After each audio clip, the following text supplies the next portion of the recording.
It's been 6 years since Hollow Knight Silksong was announced. At an event, it finally showed up in playable form.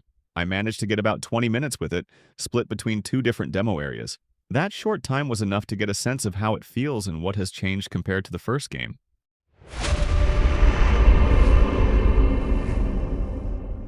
Silksong feels familiar if you've played Hollow Knight before. The combat still rewards aggression, but Hornet's movement is quicker and a bit more fluid. You're pushed to attack often, which keeps fights tense but satisfying.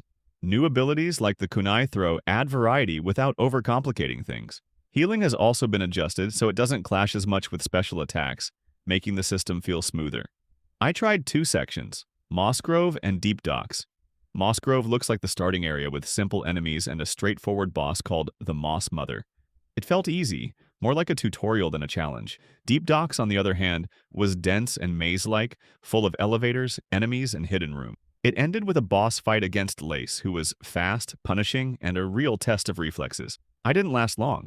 The atmosphere is still a big part of what makes Silksong engaging. The music, the environmental sounds, and the small details all pull you in. Hornet herself feels larger and more commanding than the knight did in the first game, which matches the more aggressive tone of the combat. Platforming also feels improved thanks to small changes like mantling onto ledges, which makes movement less awkward. Silksong doesn't reinvent Hollow Knight, but it doesn't need to. The demo shows that it keeps the core strengths of the original while making some smart tweaks. Combat feels sharper, movement feels smoother, and the atmosphere is still strong. After only 20 minutes, it's clear this will be demanding and deep once the full game lands.